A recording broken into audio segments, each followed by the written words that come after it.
अब हिंदी में स्पीच देने के लिए इस स्कूल की होनहार तालबा आरजू मुंतशा को मैं दावत देता हूँ, वो आवे और अपना हिंदी स्पीच दें। अस्सलामु अलैकुम। Good morning all of you.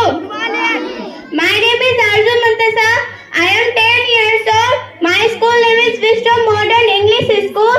I read in class 4. I live at Rasulpur. ना पूछो जमाने से कि क्या हमारी कहानी है, ना पूछो जमाने से कि क्या हमारी कहानी है। हमारी पहचान तो यही कि हम हिंदुस्तानी हैं। आदरणीय मुख्य अतिथि प्रधानाचार्य महोदय, सभी शिक्षकगण और मेरे प्यारे देशवासियों, आप सभी को 75वें गणतंत्र दिवस के हार्दिक शुभकामनाएं। गणतंत्र दिवस का अर्थ गण प्लस तन है। गण शब्द का अर्थ है लोग, जनता लोग, आम लोग। तन का अर्थ है लोगों की शक्ति, अपनी सोच विचारों पर चलने वाली सोच। भारतीय गणतंत्र दिवस भारत के इतिहास में सबसे अहम दिवस माना जाता है। भारतीय गणतंत्र दिवस स्वतंत्रता दिवस के बाद आया। 15 अगस्त 1947 को भारत की आजादी के बाद 26 जनवरी 1950 को दिन हमारा भारतीय संविधान लागू किया गया। भारतीय संविधान लागू होने के बाद भारत में अपना लोकतंत्र आया। आज हम अपने मौलिक अधिकारों के साथ जी रहे हैं। मैं आज आप सबसे कुछ बातें कहना चाहती हूँ जो कि बेहद ही जरूरी है। भारत की आजादी के बाद हम सब आजाद हैं और अपने जीवन को अच्छे से जी रहे हैं, लेकिन कहीं ना कहीं प्रत्येक घर में लोग इतना व्यस्त है, किसी के पास इतना भी समय नहीं है कि जो भारत के इतिहास उठाकर देख सके, जिससे उन्हें पता चले कि भारत की आजादी के पीछे कितना कठोर संघर्ष था, भारत की आजादी में कितने लोगों खून बहे जाने गए और उन्हें भारत की आजादी में सबसे अहम भूमिका निभाई। भारत के इतिहास के लोगों के साथ हुआ अन्याय कोई बयान नहीं कर सकता, वे केवल किताबों में छप कर रह गई है। भारत में ब्रिटिशों के शासन की वजह से हुए अत्याचारों से छुटकारा पाना बेहद मुश्किल था।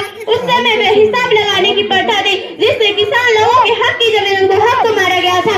कभी समय मिले तो भारत के इतिहास के पन्नों को खोलकर देखना, खैर सब बात दिल को दहला देती है।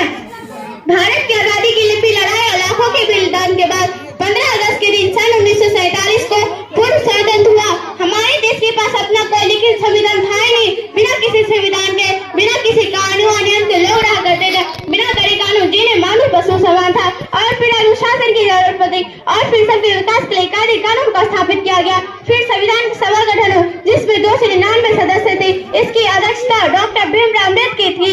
इसकी पहली बैठक 1946 के दिसंबर में हुई और 2 साल 11 महीने 18 दिन अंत में 26 नवंबर 1949 को बनकर तैयार हुआ और फिर कहीं जाकर 26 जनवरी 1950 को पूरे देश में लागू कर दिया गया। संविधान पर सबसे ज्यादा प्रभाव भारत सरकार अधिनियम 1935 को पड़ा। हमारे 350 अनुच्छेदों में से 250 तो इसी से लिया गया। संसदीय व्यवस्था ब्रिटेन से, मूलाधिकार अमेरिका से, राष्ट्रपति की निर्वाचन पद्धति आयरलैंड से, गणतंत्रीय ढांचा स्वतंत्रता जनता बदलते फ्रांस से, समाजवादी सूची ऑस्ट्रेलिया से, आपातकाल जर्मनी दक्षिण अफ्रीका से, सोवियत संघ प्रस्तावना लिया गया। भारतीय संविधान के मूल संविधान में 355 अनुच्छेद 22 भाग और 8 अनुसूचियां थी।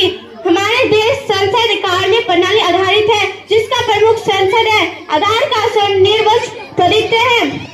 संसद के 3 भाग हैं, लोकसभा, राज्यसभा और राष्ट्रपति। वर्तमान में 395 अनुच्छेद 22 भाग और 12 अनुसूचियां हैं। प्रत्येक वर्ष में 26 जनवरी के दिन राष्ट्रपति पर परेड की जाती है। सुबह 8 बजे के करीब झंडारोहण करते और वायु सेना, थल सेना, जल सेना को सलामी देते हैं। उसके बाद तीनों सेना अपनी अपनी शक्तियों का प्रदर्शन करते हैं और आकाश में करतब दिखाते हैं। हमें गर्व होना चाहिए, हम भारत देश के नागरिक हैं और हमें ऐसा सौभाग्य मिला जो बेहद ही अलग है। भारत की आजादी के बाद हम सब आजाद हैं। इसी के साथ मैं आप सभी से अलविदा लेना चाहती हूँ। आप सभी का धन्यवाद। जय हिंद, जय भारत।